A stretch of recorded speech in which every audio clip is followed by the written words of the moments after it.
খুন নাকি আত্মহত্যা? সত্যি কি জগন্নাথ দেবের দারু বিগ্রহে বিলীন হয়ে গিয়েছিলেন তিনি, নাকি তার স্বদেহ ভাসিয়ে দেওয়া হয়েছিল পুরীর সমুদ্রে? বাংলার আধ্যাত্মিক ভাব আন্দোলনের এক অবিস্মরণীয় ব্যক্তিত্ব শ্রী চৈতন্যের মৃত্যু আজও এক ঘনীভূত রহস্য। আসলে ঠিক কিভাবে মৃত্যু হয়েছিল তার, এই প্রশ্নের কোনো সুদুত্তর আজও মেলেনি। অথচ চৈতন্যের মৃত্যুর রহস্য নিয়ে গবেষণা করতে গিয়ে রহস্যজনকভাবে খুন হয়ে যান চৈতন্যের গবেষক ডক্টর জয়দেব মুখোপাধ্যায়।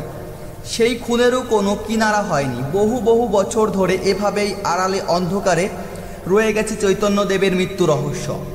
2000 সালে জগন্নাথ মন্দিরের গর্ভগৃহ থেকে পাওয়া কঙ্কাল কি সত্যিই নিমাইয়ের? উচ্চতার সাদৃশ্য তো একটি কথায় জানান দিয়ে যায়, খুন। পুরীর অদূরে সারঙ্গ দুর্গে কারা নিয়ে গেছিল চৈতন্যকে? যদি খুনি হন তিনি, তাহলে হত্যাকারীকে? মধ্যযুগে যে কয়টি চৈতন্য জীবনী কাব্য লেখা হয়েছে, সেখানেও চৈতন্যের মৃত্যু নিয়ে কবিরা নীরব। তথ্য প্রমাণের হদিশ খুঁজতে খুঁজতে একটার পর একটা অঙ্ক মেলানোর পরে রহস্যের জট তাহলে এতদিনেও খুলল না কেন?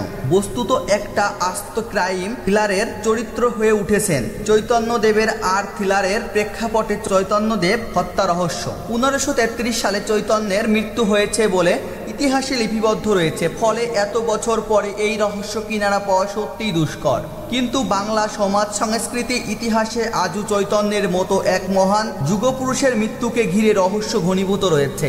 ধন্যবাদ বন্ধুরা, ভিডিওটি ভালো লাগলে বন্ধুদের কাছে শেয়ার করুন, আর নতুন নতুন ভিডিও পেতে চ্যানেলটি সাবস্ক্রাইব করুন।